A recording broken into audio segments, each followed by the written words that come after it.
Hello दोस्तों, welcome to only IAS. Date है आज की 17 नवंबर 2022 एंड आप सभी का स्वागत है आज के एडिटोरियल डिस्कशन में। देखिए, आज हम टोटल 3 मुद्दे डिस्कस करेंगे। पहला है हमारा जो टेररिज्म के रिगार्डिंग जो फाइनेंसिंग होती है उसके कॉरस्पॉन्डिंग काफ़ी इंपॉर्टेंट हो जाता है हमारे जीएस 3 इंटरनल सिक्योरिटी कॉरस्पॉन्डिंग। तो इसमें कुछ काफ़ी अच्छे पॉइंट्स हैं, उनको डिस्कस करेंगे। दूसरा हम डिस्कस करेंगे transparency in free trade agreement के नेगोशिएशंस। आप जानते हो इंडिया आजकल ना काफ़ी सारी कंट्रीज के साथ एफटीए साइन करने की कोशिश कर रहा है, मतलब बातचीत चल रही है कि एफटीए साइन करें। तो पर हमारे यहाँ एफटीए जो साइन होते हैं ना, उनमें थोड़ी-सी ओपेकनेस होती है, मतलब पारदर्शिता नहीं होती, हमें पता नहीं लगता उसके अंदर है क्या? गवर्नमेंट ने क्या जो डील करी है उसके अंदर क्या था, किस तरह की पॉलिसीज़ थी।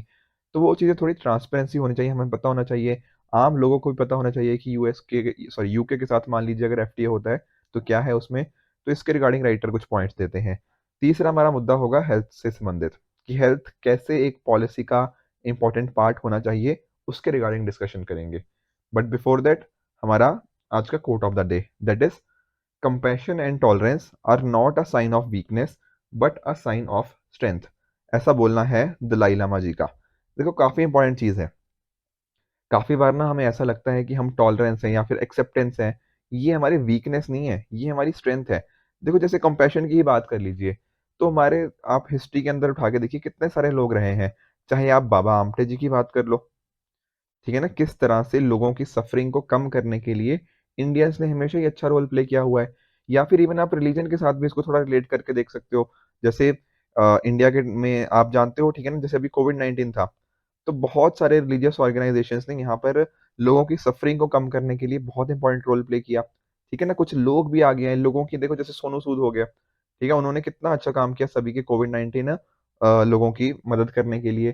तो इस तरह से कंपैशन जो है ना, वो इंडिया का एक स्ट्रेंथ है, ठीक है। इवन देखो, यहाँ पर इंडिया के अंदर आपको अलग अलग तरह की डाइवर्सिटी देखने को मिल जाती है, चाहे वो रिलीजियस बेसिस की हो, रीजनल बेसिस पे हो, या फिर किसी भी तरह से लिंग्विस्टिक हो गया।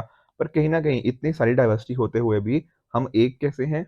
ये यूनिटी कहाँ से आती है? यूनिटी इन डाइवर्सिटी, ठीक है ना, ये आती है इन हमारे वैल्यू सिस्टम से, जो कहीं ना कहीं कॉम्पैशन हो गया, टॉलरेंस हो गया, एक्सेप्टेंस हो गया, ठीक है ना। और यही सारी चीजें हमारी कॉन्स्टिट्यूशनल जो आइडियाज हैं उनके अंदर रिफ्लेक्टेड भी हैं, राइट। तो ये सारी चीजें क्या है? हमारी स्ट्रेंथ का एक पार्ट है। देखो, कहीं ना कहीं अगर ये सारी चीजें हमारे पर्टिकुलर हमारे ना वैल्यू सिस्टम के अंदर ना होती, तो शायद ना, जैसे बहुत सारे लोग बोलते थे कि इंडिया बिखर जाएगा, पर वो बिखरा नहीं, वो इसी वैल्यू सिस्टम की वजह से था कि हमारे इतनी डाइवर्सिटी थी, पर तब भी लोग मिलजुल के प्यार से रहे। अभी कोविड-19 का ही जैसे मैं आपको एग्जांपल दे रहा था, आप देखो इंडिया ने कितने सारे कंट्रीज को मेडिसिन हो गया, फूड सप्लाईज हो गया, बहुत सारी चीजें एक्सपोर्ट करी, ठीक है ना। वो क्यों करी? क्योंकि इंडिया मानता है कंपैशन के अंदर, ठीक है। अगर सामने वाले को कोई दिक्कत है तो हम उसको सॉल्व करने की कोशिश करते हैं। यही तो हमारा कॉन्सेप्ट है किसका? वसुदेव कुटुंबकम का। हम पूरी दुनिया को ही क्या मानते हैं? एक परिवार की तरह मानते हैं। तो ये सारी चीजें जैसे दलाई लामा जी ये बात बोल रहे हैं ना, तो बिल्कुल डेफिनेटली ये बात काफी सही है, राइट। तो चलिए डिस्कस करते हैं हमारा पहला एडिटोरियल, जो क्या है कि क्या हम एफर्ट्स और ले सकते हैं ये जो टेररिज्म के कॉरस्पॉन्डिंग फाइनेंसिंग होती है, इसको रोकने के अंदर, और इसको आप जनरल स्टडीज पेपर 3 के इस कंपोनेंट के साथ रिलेट कर सकते हो। देखो, अगर आप देखिए तो कहीं ना आजकल जो टेररिज्म की चीजें हो रही हैं, इसमें भी एक चेंज देखने को मिल रहा है। पहले होती थी चीजें अलग तरह से, अब क्या आ गई है? टेक्नोलॉजी। और टेक्नोलॉजी ने ना नए नए चैलेंजेस लेकर आ गए हैं। जैसे फॉर एग्जांपल, पहले ना टेरर ग्रुप जो होते थे, उनका कोई एक प्रॉपर स्ट्रक्चर होता था, कोई प्रॉपर शेप होती थी। पर आजकल हमें उनकी शेप के बारे में पता ही नहीं होता, किस तरह से स्ट्रक्चर क्या बना हुआ है, किस तरह के लोग हैं। और साथ ही साथ हमें लोन वुल्फ अटैक वगैरह भी देखने को मिल जाते हैं। जैसे पहले तो क्या होता था कि एक आप टेररिस्ट ग्रुप से हो मान लो, पर अब क्या हुआ, मान लो एक सिंपल बंदा था, वो थोड़ा क्या हो गया, रेडिकलाइज हो गया। उसने क्या किया, बहुत सारे लोगों को जाके एक गली में जाके बहुत सारे लोगों को चाकू मार दिया, ठीक है ना। तो इस तरह की चीजें, ये लोन वुल्फ अटैक आजकल बहुत बढ़ने लग गए हैं। इवन फ्रांस जैसी कंट्रीज के अंदर हमें इस तरह की चीजें देखने को मिल जाती हैं।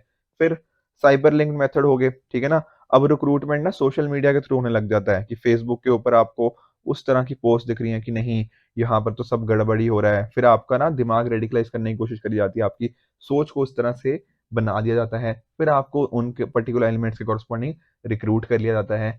तो ये सारे काफी इश्यूज यहाँ पे क्रिएट हो जाते हैं।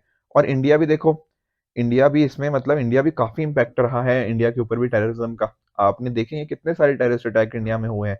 अभी थोड़े चलो टाइम से नहीं हुए, बट कहीं ना कहीं आप 2008 का देख लीजिए, पार्लियामेंट्री टैक्स देख लीजिए। तो इस तरह से बहुत सारे टेररिस्ट अटैक इंडिया के कॉरस्पॉन्डिंग हुए हैं और major loss of life and property India में देखने को मिला है। यहाँ पर ना मैं एक छोटी सी रिपोर्ट मेंशन करना चाहूंगा, ग्लोबल टेररिज्म इंडेक्स, ठीक है ना, जो institute of economics and peace है ना, उसके द्वारा ये रिपोर्ट निकाली जाती है, ग्लोबल टेररिज्म इंडेक्स। और इसके हिसाब से ना India 12th most affected country है वर्ल्ड के अंदर। मतलब जो दुनिया की सबसे ज्यादा इम्पैक्टेड है ना कंट्री टेररिज्म की वजह से, इंडिया 12वें नंबर पर आता है। तो डेफिनेटली देखो इंडिया को काफी मेजर यहाँ पे इशू देखने को मिलता है कॉरस्पॉन्डिंग टू टेररिज्म। और इंडिया ने काफी स्टेप्स भी उठाए हैं, ऐसी बात नहीं है, इंडिया स्टेप्स लेता भी रहता है इस चीज को कम करने के लिए, राइट। तो कहीं जो मैं बात कर रहा था टेक्नोलॉजी की, टेक्नोलॉजी हो गया या नई जो चीजें आई हैं, उनके हिसाब से क्या बदले हैं हमारे, चैलेंजेस भी नए नए आ गए हैं। अब अगर देखो, पहले क्या होता था, मान लो एक बंदे ने यहाँ पे क्राइम किया, तो वहां की पुलिस या वहां के एरिया के लोग उनको पकड़ सकते थे। पर अब तो जो टेररिज्म हो गया है, वो हो गया है क्या, क्रॉस बॉर्डर। समझ रहे हो कि कहीं भी अब तो जा सकते हैं आसानी से, टेक्नोलॉजी ने इतना इसको इजी कर दिया है टेररिज्म को एक तरह से। तो इसको रोकने के लिए हमारे जो एफर्ट्स होंगे वो भी तो इस तरह से होने चाहिए, नहीं होने चाहिए, बिल्कुल होने चाहिए। तो जरूरत क्या है कि इंडिया की जैसे जो एजेंसीज हैं वो दूसरी कंट्रीज के साथ कोऑर्डिनेट करें। तो इस तरह से ना इंटरनेशनल बेसिस के ऊपर कॉपरेशन होगा, तभी ये जो नए नए चैलेंजेस आ रहे हैं इनको हम अच्छे से टैकल कर पाएंगे। अब यहाँ पर देखिए इंडिया ने बहुत सारे स्टेप्स भी लिए हैं, ठीक है। जैसे कि मैं आपको बता भी रहा था, अभी ना जैसे ये 19th जनरल असेंबली हुई, ठीक है, थोड़ी टाइम पहले ही, अभी अक्टूबर की एंड की बात है और नवंबर स्टार्टिंग की। तो उस टाइम पे ये जनरल असेंबली हुई, 19th जनरल असेंबली। तो यहाँ पर भी हमने क्या किया, हमने इसी चीज की बात करी कि किस तरह से इसको रोकने की जरूरत है, इस चीज को हमें कम करने की जरूरत है। दरअसल में देखो पहले तो चलो मोदी जी थे, बट इसकी जो एंडिंग थी ना जनरल असेंबली की, ये हमारे जो होम मिनिस्टर हैं अमित शाह जी, उन्होंने करी। और उन्होंने भी यही बात हाईलाइट करी कि जो नए क्राइम्स हैं वो उस तरह से नहीं होते जो पहले होते थे। अब क्राइम क्या हो गए हैं, बॉर्डरलेस हो गए हैं, ठीक है ना। कन्वेंशनल क्राइम्स जैसे पहले हुआ करते थे क्राइम्स, अब उनका तरीका बदल गया है। तो हमें भी उन्हीं तरह से सोचना पड़ेगा, आपस में चीजों को कोऑर्डिनेट करेगा।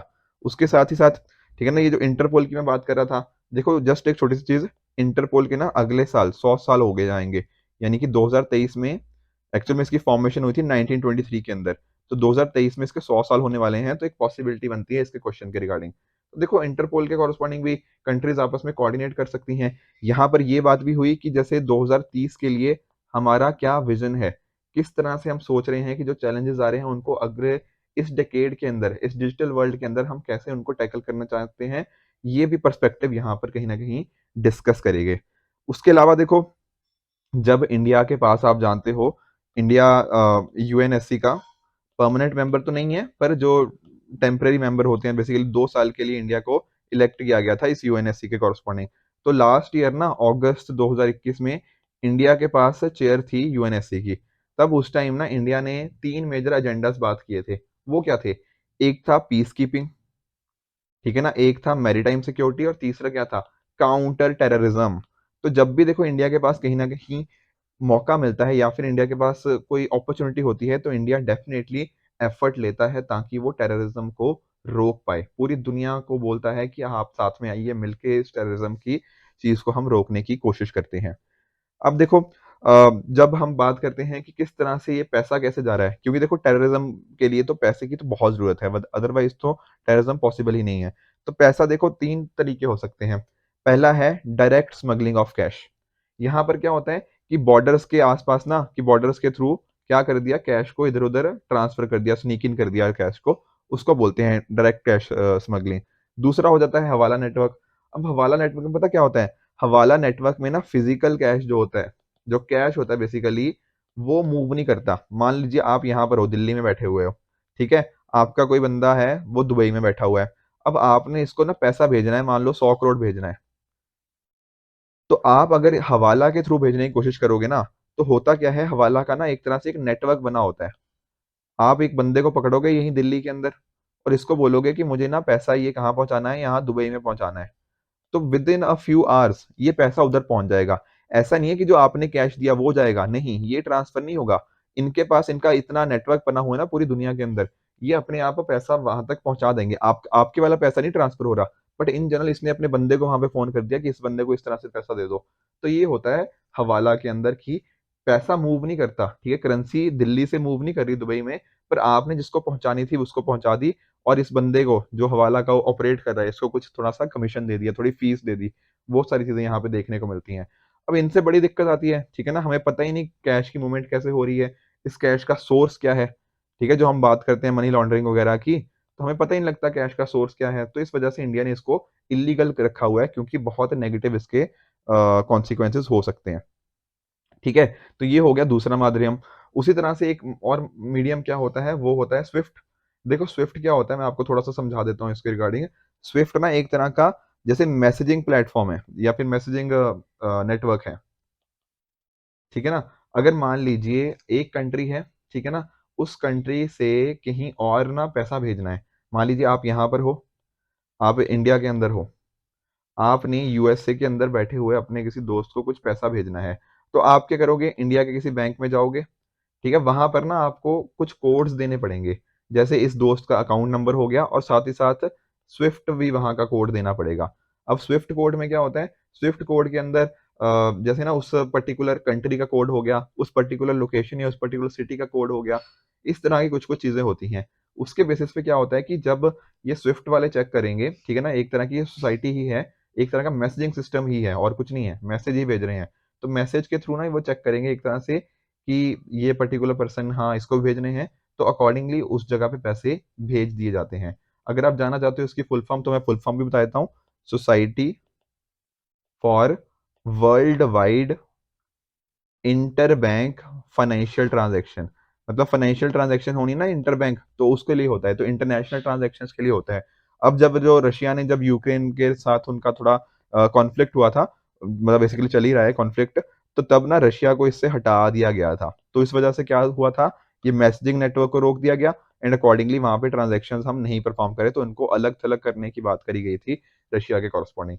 तो ये एक स्विफ्ट नेटवर्क को भी ना, इसको भी यूज किया जाता है, ठीक है ना।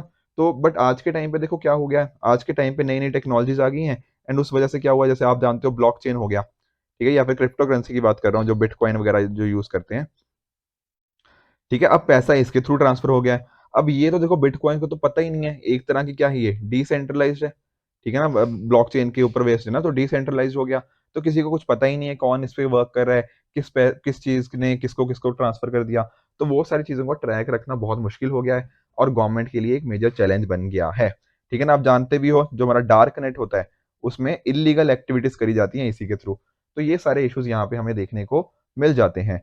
इंडिया ने देखो फिर से जैसे बता भी रहे थे कि इंडिया ने बहुत सारे एफर्ट्स लिए हुए हैं, जैसे फॉर एग्जांपल जो यूएन सिक्योरिटी काउंसिल है ना, ठीक है, जो यूएनएससी है, उसकी ना एक कमेटी है, कौन सी कमेटी, काउंटर टेररिज्म कमेटी।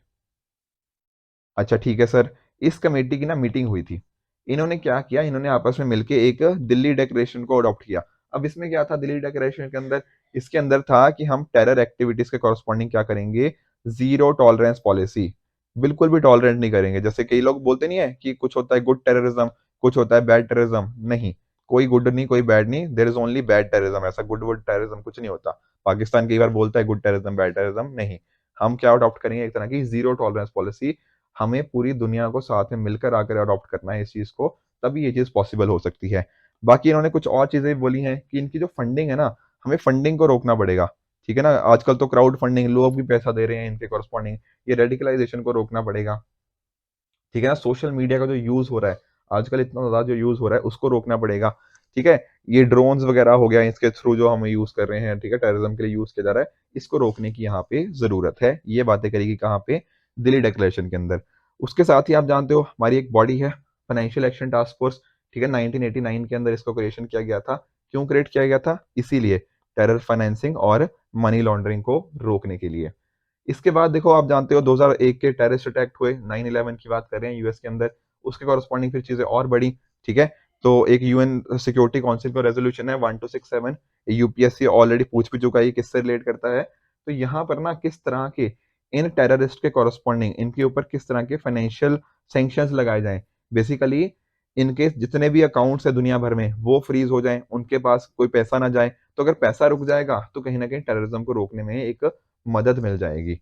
तो ज़रूरत ना वही है एक्चुअल में। अगर फाइनेंसिंग को कर्ब कर दिया ना, पैसे को कर्ब कर दिया, तो काफ़ी हद तक हम टेररिज्म को कर्ब कर सकते हैं। जैसे फॉर एग्ज़ाम्पल आजकल देखो कितने नए-नए तरीके आ गए हैं। आजकल ना चैरिटेबल ट्रस्ट हो गया, एनजीओज़ हो गया, रियल एस्टेट के थ्रू, ठीक है, कुछ एक्टिविटीज़ करी जा रही हैं जिसके बेसिस पे पैसा उन तक जा रहा है, ठीक है? तो इन सभी एक्टिविटीज़ के ऊपर ना अच्छी रेगुलेशन रखने की ज़रूरत है। जब देखो ओसामा बिन लादेन के कॉरेस्पॉन्डिंग जो फाइल्स थी, ठीक है ना? उनको जब देखा गया तो उसमें भी यही पाया गया कि टेरर फाइनेंसिंग हो गया या मनी लॉन्ड्रिंग हो गया, इनके रिगार्डिंग चीज़ों को यहाँ पे नोटिस किया गया। ठीक है, तो मनी लॉन्ड्रिंग ना जहाँ पर भी हो रही है, जो आप जानते हो ना 3 प्रोसेस, प्लेसमेंट, लेयरिंग, इंटीग्रेशन, हमें उन पे अच्छे से वर्क करने की ज़रूरत है, ताकि ना ये सारी चीज़ें स्मगलिंग हो गया, इनको रोका जा पाए। तो पैसा रुकेगा यहाँ पे, मेजर ना यही बात है इस पर्टिकुलर आर्टिकल के अंदर। पैसा रुक जाएगा तो वो चीज़ें हम रोक सकते हैं। कैसे? क्योंकि देखो, यहाँ पर राइटर क्या बात कर रहे हैं, यहाँ पर राइटर बात कर रहे हैं कि पैसे की बड़ी ज़रूरत है। एक टेररिस्ट ऑर्गेनाइज़ेशन को मेंटेन करना, उसकी आइडियोलॉजी को लोगों तक पहुँचाना, ठीक है ना? इन लोगों के ट्रैवल के लिए पे करना, कुछ नए हथियार खरीदना, डॉक्यूमेंट्स को फर्जी बनाना, इनके लिए बहुत बहुत बहुत ज़्यादा पैसा चाहिए। अगर पैसा चाहिए तो अगर वो पैसे को रोक दोगे तो वो सारी चीज़ें रोकी जा सकती हैं। यही बातें यहाँ पे राइटर के द्वारा करी जा रही है। ठीक है? तो एफएटीएफ की भी यहाँ पे थोड़ी-सी राइटर ने तारीफ़ करी है कि एफएटीएफ में जो एक तरह से जो आप जानते हो ग्रे लिस्ट हो गया, ब्लैक लिस्ट हो गया, इसको जो यूज़ करता है उसके बेसिस पर भी क्या हो रहा है, उसके बेसिस पे भी हम टेररिज़्म को थोड़ा रोकने के लिए सफल हुए हैं। जैसे फॉर एग्ज़ाम्पल आप देखो पाकिस्तान का देख लो, जैसे पाकिस्तान के चाहे आप लश्कर-ए-तैयबा देख लो, ठीक है? या जैश-ए-मोहम्मद, इनके लीडर्स देखो पहले क्या मतलब काफ़ी फ्रीली घूमते थे, ठीक है ना? आसानी से देखो आप आपने भी स्पीच वगैरह कभी ना कभी न्यूज़ में देखी होगी, ठीक है? स्पीच वगैरह खुले में दे रहे हैं कि हाँ ये कर देंगे, वो कर देंगे टेररिज्म के कॉरेस्पॉन्डिंग, ठीक है? तो ये सारी चीज़ें इनको रोकना पड़ेगा और एफएटीएफ इसके रिगार्डिंग काम भी करा, जैसे पाकिस्तान को कहाँ डाला था? ग्रे लिस्ट में, ठीक है? अब बाहर कर दिया है, बट पहले जब ग्रे लिस्ट के अंदर डाला था, वो इसी वजह से डाला था। उसी तरह से जैसे फॉर एग्ज़ाम्पल कुछ अलग-अलग चैरिटीज़ हो गया, जैसे जेयूडी हो गया, ठीक है ना? जमात-उल दावा करके हो गया, ठीक है? एफआईएफ करके है एक, फलाह-ए-इंसानियत फाउंडेशन, ठीक है? तो इनको जब इन जो टेररिस्ट फंडिंग से जो इन तरह की चैरिटीज़ थी इनको हटाने की ज़रूरत थी एंड उसके बेसिस पे जो उन्होंने काम किया है that has helped them as well, ठीक है? तो ये सारी चीज़ें थी, जो पाकिस्तान था, ठीक है? उसने जो यूएन डेज़िग्नेटेड टेररिस्ट थे, 9 थे, उसमें से 8 को अरेस्ट भी कर लिया, उसके बेसिस पे उनको निकाला भी गया। मसूद अज़हर अज़हर को कन्विक्ट किया गया है, मतलब अभी वो प्रेज़ेंट नहीं है, इन एब्सेंटिया उसी को बोलते हैं कि जब पर्सन इन्वॉल्व प्रेज़ेंट नहीं होता। तो इसी तरह से हमें काम करने की ज़रूरत है और एफर्ट्स लेने की ज़रूरत है यूएनएससी को, एफएटीएफ को। इंडिया ने भी देखो बढ़-चढ़ के इसमें काम किया हुआ है।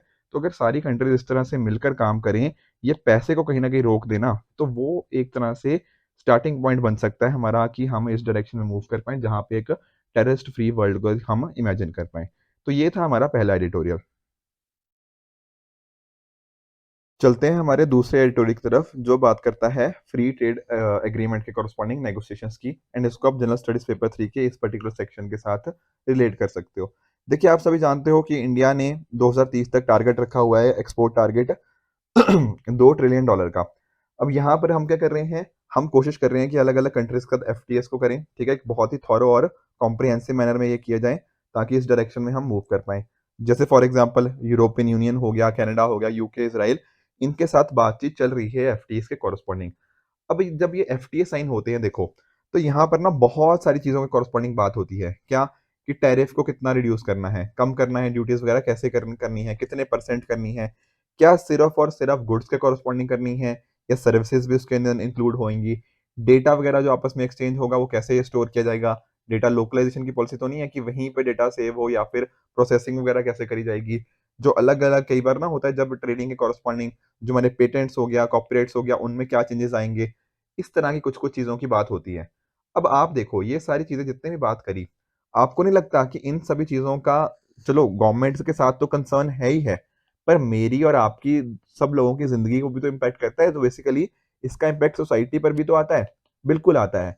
तो जब ये गवर्नमेंट इस तरह की चीज़ें साइन करती हैं, तो आपको नहीं लगता कि हमें भी पता होना चाहिए इसके रिगार्डिंग? इसकी ट्रांसपेरेंसी हमारे पास भी होनी चाहिए कि क्या साइन किया, कैसे साइन किया? सिर्फ़ एक बेसिक इन्फॉर्मेशन नहीं, थोड़ा डिटेल में कि इसका इम्पैक्ट मेरी और आपकी लाइफ़ में क्या आएगा? क्या इसके रिगार्डिंग हमें इन्फॉर्मेशन होनी चाहिए, नहीं होनी चाहिए? तो राइटर का मानना है कि बिल्कुल हमारे पास इस तरह की इन्फॉर्मेशन होनी चाहिए क्योंकि इसका इम्पैक्ट हमारे ऊपर आ रहा है। पर इंडिया के अंदर का देखो जब जब भी हम एफटीएस वगैरह साइन करते हैं, वो क्लोज़ डोर होते हैं। ठीक है ना, बिल्कुल उसको ना सीक्रेट एक तरह से रखा जाता है, और बहुत ही छोटी सी इन्फॉर्मेशन, कि सिर्फ ना बस थोड़ी सी इन्फॉर्मेशन बता दी कि हाँ इसके साथ साइन कर लिया, इससे हमारा सर्विसेज बढ़ेंगी, इस तरह से बोल दिया।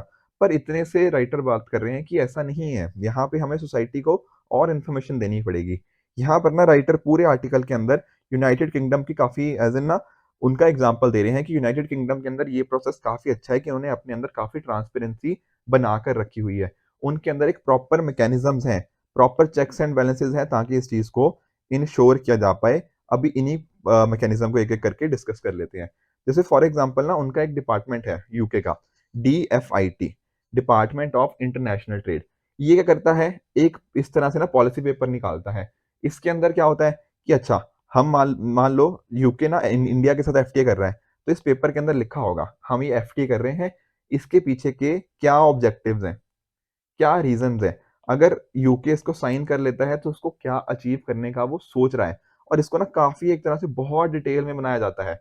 हर चीज को एक्सपेक्ट किया जाता है कि अच्छा एफटीए अगर इतने परसेंट पे साइन हो गया, इतना रिडक्शन होगा, तो यूके को कितना बेनिफिट होगा, उनके कॉरस्पॉन्डिंग सारे नंबर्स होते हैं वहां पे। ठीक है ना, इन्वायरमेंट पे उसका क्या इम्पैक्ट होगा, लोगों की जिंदगी के ऊपर, लोगों के लेबर के ऊपर क्या इम्पैक्ट होगा। पर क्या इंडिया के अंदर ऐसा कुछ होता है? The answer is no. India में इस तरह का कोई भी डॉक्यूमेंट पब्लिकली नहीं किया जाता, ताकि जिसके अंदर ना ये सारी चीजें कि इनका एनवायरनमेंट के ऊपर, सोसाइटी के ऊपर क्या इम्पैक्ट हो। बस थोड़ी सी इन्फॉर्मेशन हमारी जो कमर्स मिनिस्ट्री है, जो इन सभी चीजों का डील करती है, वो थोड़ी सी इन्फॉर्मेशन बता देती है कि अच्छा एफटीए कर रहे हैं, इसका ये पर्पस होगा, दैट इज इट। बाकी और चीजें नहीं बताई जाती। उसके साथ ही देखो, कोई भी जब एफटीए आता है, उसके रिगार्डिंग कुछ बहुत इंपॉर्टेंट ना स्टेक होल्डर्स होते हैं।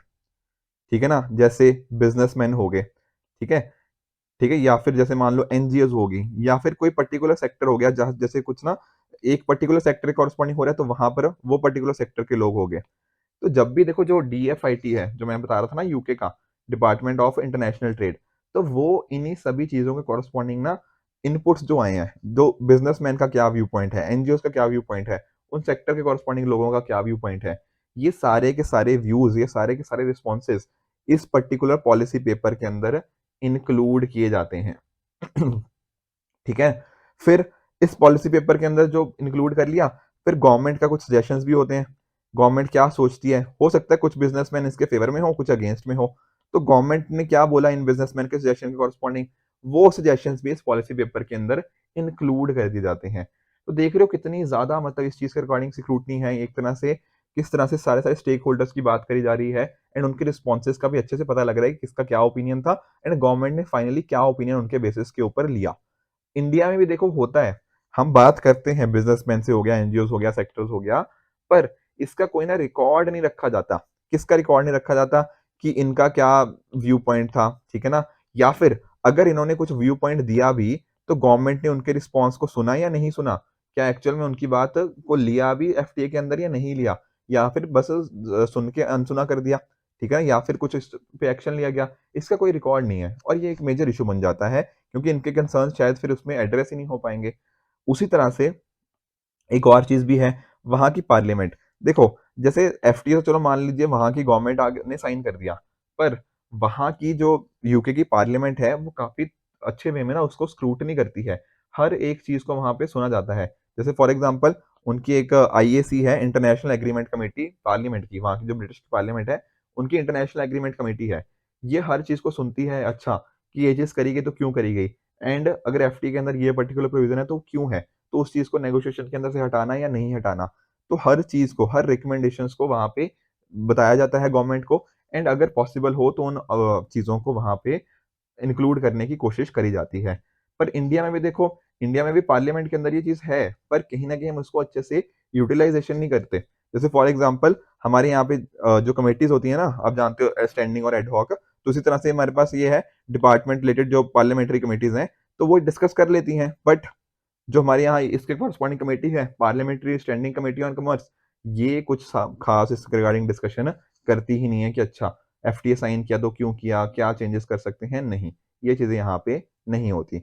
उसी तरह से यूके की पार्लियामेंट देखो, अभी आपने ना, आई एम वेरी श्योर, कभी फेसबुक या यूट्यूब के ऊपर आपने इस तरह से भी देखी होंगी, कितनी अच्छी डिस्कशन होती है यूके की पार्लियामेंट के अंदर, ठीक है ना, काफी जो पार्लियामेंट है वो वहां के प्राइम मिनिस्टर को किस तरह से अकाउंटेबल होल्ड करती हैं। तो इवन ना जब ये सारी चीजें होती हैं, या कोई भी ट्रीटी होती है, तो 21 दिनों के लिए उस पर्टिकुलर ट्रीटी को वहाँ की ब्रिटिश पार्लियामेंट के आगे रखना पड़ता है कि हाँ, हम ये चीज़ कर रहे हैं तो इसलिए कर रहे हैं। पर इंडिया में ये चीज़ें हम कर ही नहीं रहे, ठीक है ना? तो पार्लियामेंट के ऊपर भी कुछ क्वेश्चन उठ रहे हैं कि आप ठीक है ना, ये सारी चीज़ें करनी चाहिए, बट ये चीज़ सारी चीज़ें हम एक्सरसाइज़ नहीं कर रहे और यही सारे इश्यूज़ आते हैं इंडिया के एफटीए के कॉरेस्पॉन्डिंग। तो ज़रूरत क्या है? ज़रूरत है यूके के सीखने की, ऐसा राइटर को लगता है यहाँ पे। जैसे फॉर एग्ज़ाम्पल हमारे पास भी ना एक तरह से जो एग्ज़ीक्यूटिव है, जो गवर्नमेंट है बेसिकली उसको एक प्रॉपर एक अपना बताना पड़ेगा कि हम ये चीज़ कर रहे हैं, तो क्यों कर रहे हैं? What are the objectives? उससे क्या हम अचीव करना चाहते हैं? कितना बेनिफिट होने वाला है? ये सारी चीज़ें उनको करनी पड़ेंगी। अकॉर्डिंगली सारे स्टेक होल्डर्स को प्रॉपर्ली कंसल्ट करो, उनके जो-जो इश्यूज़ आए हैं, उनको बताओ कि उनके रिगार्डिंग क्या आपने एक्शन लिया, उनको कैसे आप एफटीए के अंदर लेने की कोशिश करोगे, ये सारी चीज़ें। साथ ही साथ ये जो हमारे कमिटीज़ वगैरह की बात हो रही थी ना, तो प्रॉपर स्क्रूटनी करी जाए एंड साथ ही साथ पार्लियामेंट के फ्लोर पे उसको रखा जाए, फिर पार्लियामेंट उसको डिबेट करे, डिस्कस करे कि अच्छा ये इश्यूज़ हैं, उन इश्यूज़ को रिज़ॉल्व करने की बात करे। अकॉर्डिंगली इस तरह से ना जब सारे मिलके काम करेंगे तो हो सकता है कि जो एफटीए के कॉरेस्पॉन्डिंग इश्यूज़ हैं ना, वो हम ठीक कर पाएँ। देखो अगर मैं आपको सही बताऊँ एफटीए के कॉरेस्पॉन्डिंग तो इंडिया की हिस्ट्री ज़्यादा अच्छी रही नहीं है फ्री ट्रेड एग्रीमेंट के कॉरेस्पॉन्डिंग, ठीक है? अक्सर हमने जिन कंट्रीज़ के साथ फ्री ट्रेड एग्रीमेंट किया है ना, हमें थोड़ा डेफ़िसिट ही वहाँ पे देखने को मिला बेसिकली हमें इंडिया को लॉस ज़्यादा होता है और फ़ायदा कम होता है। तो अगर हम एफटीएस के अंदर शायद ये सारे फैक्टर्स को इंक्लूड करें, तो हो सकता है ये चीज़ें हम ठीक कर पाएँ। बाकी आप जानते हो, ठीक है ना, अगर हम थोड़ा पार्लियामेंट की पावर्स को बढ़ाएँगे इसके कॉरेस्पॉन्डिंग एंड ठीक है ना, तो एक तरह का एक चेक एंड बैलेंस भी ब बनेगा एग्ज़ीक्यूटिव के ऊपर कि क्यों उन्होंने एफटीए पर्टिकुलर साइन किया। अकॉर्डिंगली वो सारी चीज़ें हम यहाँ पर देख भी सकते हैं। तो यही राइटर का मानना है कि हम ना यूके का जो इस तरह का प्रिंसिपल है, एक तरह की काफ़ी अच्छी प्रैक्टिस, एक तरह से बेस्ट प्रैक्टिस कह सकते हो, जो यूके के अंदर करी जाती है, उससे इंडिया सीख सकता है एंड उसको अपने प्रोसेस के अंदर लेकर आ सकता है। उसके बेसिस पे हमारे जो एफटीए नेगोशिएशंस हैं, वो और भी बेहतर हो सकते हैं, लोगों को ज़्यादा बेहतर पता लगेगा, सोसाइटी के ऊपर जो इम्पैक्ट है हम उसको और अच्छे से एनालाइज़ कर पाएँगे। तो ये हो गया हमारा दूसरा एडिटोरियल। चलते हैं हमारे तीसरे एडिटोरियल की तरफ जो क्या है health as the focus of air pollution policy and इसको आप जीएस पेपर 2 के इस पर्टिकुलर कंपोनेंट के साथ या जीएस पेपर 3 के भी ना एनवायरनमेंट वाले सेक्शन के साथ रिलेट कर सकते हो। देखो वैसे तो आर्टिकल बहुत बड़ा था, ठीक है, बट कहीं ना जो आर्टिकल के अंदर घूम फिर के ना 2-4 मुद्दे ही डिस्कस किए गए हैं। मैं उनको समझा देता हूँ आपको। देखो जैसे आप जानते भी हो कि आजकल के टाइम पे क्या हो रहा है कि एयर क्वालिटी काफ़ी खराब है। जैसे आप एयर क्वालिटी इंडेक्स भी देख लो, दिल्ली के लोग तो खासकर मेरी बात से सहमत होंगे। बाकी नॉर्थ इंडिया के अंदर भी इन जनरल ना काफ़ी एयर पोल्यूशन कॉरेस्पॉन्डिंग इश्यूज हमें देखने को मिल जाते हैं।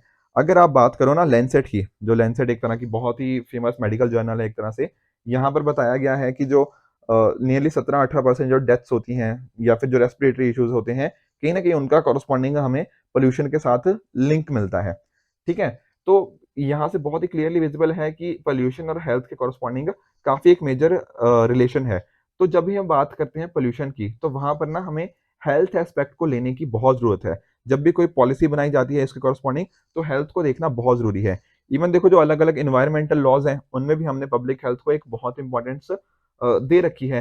पर जब हम बात करते हैं पॉलिसी मेकिंग की, कोई जैसे एयर पोल्यूशन के रिगार्डिंग पॉलिसी बनानी है, तो क्या वहाँ पे हेल्थ एस्पेक्ट को किया जाता है, चेक किया जाता है? The answer is as per the writer कि नहीं चेक किया जाता। तो देखो, ठीक है ना, हेल्थ को राइटर क्या चाहते हैं राइटर चाहते हैं कि हेल्थ ना एक प्रॉपर उसका फीचर बने, एक तरह से उसका फंक्शन बने एयर पोल्यूशन पॉलिसी का। आपको एग्जांपल बताता हूँ, जैसे आप देखो commission for air quality management, ठीक है, सीएक्यूएम है, इसके अंदर ये क्या बनाएंगे, एक तरह की कुछ पॉलिसीज बनाएंगे, इन चीजों का एग्जामिनेशन करेंगे, पर इस पर्टिकुलर कमीशन के अंदर हेल्थ के एस्पेक्ट के कॉरस्पॉन्डिंग कोई पर्सन है ही नहीं। समझ रहे हो? अगर देखो आप सोचो अगर इसके अंदर होता कि हेल्थ के तरफ से भी एक बंदा जाता, क्योंकि ये सारी चीज़ें एयर क्वालिटी का डायरेक्ट रिलेशन है हेल्थ के साथ, तो आप देख भी रहे हो।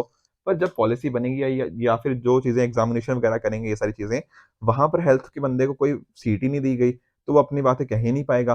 तो हेल्थ एस्पेक्ट को ना हमने यहाँ पर पीछे छोड़ दिया है। उसी तरह से आप जब बात कर लो स्टेट पॉल्यूशन कंट्रोल बोर्ड की, वहाँ पर भी हेल्थ जो सेक्टर के रिप्रेजेंटेटिव्स हैं, उनकी मेंबरशिप 5% से भी कम है। तो आप खुद बताओ जब एयर पोल्यूशन का हमें हेल्थ के साथ इम्पैक्ट दिख रहा है और हमारे वल्नरेबल सेक्शन जैसे वुमेन हो गया या फिर ठीक है ना, और जो एल्डरलीज हो गया उनके ऊपर तो बहुत मेजर इम्पैक्ट देखने को मिलता है। तो अगर हमने हेल्थ डायमेंशन को इंक्लूड ही नहीं किया अपनी पर्टिकुलर पॉलिसीज के अंदर, जब हम एयर क्वालिटी या फिर ना पोल्यूशन रिगार्डिंग या एनवायरमेंट रिगार्डिंग पॉलिसीज बना रहे हैं, तो कैसे आप एक्सपेक्ट करते हो कि उसका हमें रिजल्ट देखने को मिलेगा, राइट? तो यही बात यहाँ पे राइटर के द्वारा करी जा रही है। आप देख लीजिए, जैसे फॉर एग्जांपल हमारे पास ना एक प्रॉपर एविडेंस भी है, जैसे जो एपिडेमियोलॉजिकल उसी को बोलते हैं, किस तरह से हमने ना जो बेसिकली जो ठीक है साइंटिफिक स्टडी एक तरह से डिजीजेस की करना, तो उसके रिगार्डिंग हमें ये चीज़ देखने को मिलती है कि क्लियर अगर टारगेट्स होंगे, उसके बेसिस के ऊपर हम हेल्थ को और बेहतर कर सकते हैं। अब एक यहाँ पे जो अच्छी एग्जांपल राइटर ने दी है वो है ministry of health steering committee on air pollution.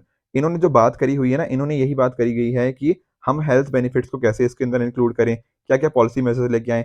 जैसे फॉर एग्जांपल आप जानते हो, जो आप देखते हो कि अगर किसी घर के अंदर चूल्हा वगैरह जलता है, तो वहाँ पर ना महिलाओं की हेल्थ काफ़ी खराब हो जाती है। तो उसी वजह से हमने क्लीन जो फ्यूल है, उनका इंट्रोडक्शन किया ताकि महिलाओं की सेहत ठीक हो। ठीक है? तो इस तरह से हमारे पॉलिसी मेजर्स और बेहतर बन पाएँगे, अगर हमने इस एनवायरनमेंट के साथ ना हेल्थ एस्पेक्ट को जोड़ दिया। ये पॉइंट है राइटर का। अगर आप बात कर लो NAAQS की, ये क्या है? National ambient air quality standards, ठीक है ना? एक तरह से हम स्टैंडर्ड की बात करें एयर क्वालिटी के कॉरस्पॉन्डिंग, ठीक है ना? तो इसके अंदर ना जब हम बात करते हैं, तो यहाँ पर बात ये भी होनी चाहिए कि उस पर्टिकुलर एयर क्वालिटी का कितना इम्पैक्ट हुआ वल्नरेबल पॉपुलेशन के कॉरस्पॉन्डिंग।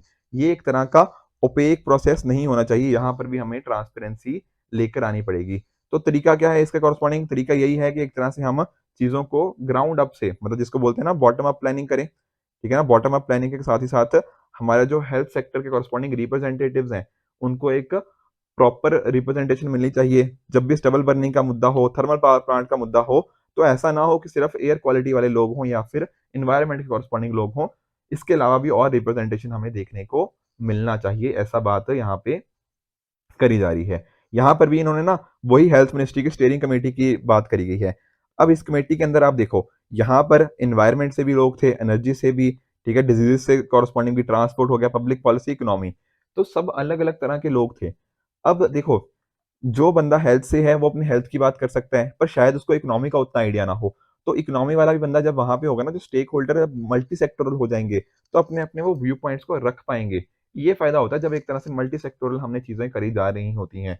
तो यही बात यहाँ पे राइटर ने बोली है कि अगर हमें इस चीज़ को अच्छे से वर्क करना है, तो हमें ज़रूरत है कि हेल्थ को भी हम एक इम्पोर्टेंट पिलर लेके चलें, जब भी इस तरह से एनवायरनमेंट की कॉरेस्पॉन्डिंग पॉलिसीज़ को बनाया जाता है। तो एक मल्टी सेक्टोरल या फिर मल्टी स्टेक होल्डर इनिशिएटिव्स की ज़रूरत है, ताकि हम क्या इंश्योर कर पाएँ, ताकि हम इंश्योर कर पाएँ जो भी इसके रिगार्डिंग इश्यूज़ हमें देखने को मिलते हैं एनवायरनमेंट के कॉरेस्पॉन्डिंग, उनको हम एक प्रॉपर स्ट्रक्चर्ड मैनर के अंदर अच्छे से टैकल कर पाएँ। Right friends? तो ये थे आज के तीनों एडिटोरियल। आई होप आपको तीनों अच्छे से समझ आए होंगे। इसी तरह से आप भी अपने एंड पे हार्ड वर्क करते रहिए। Goodbye and good luck.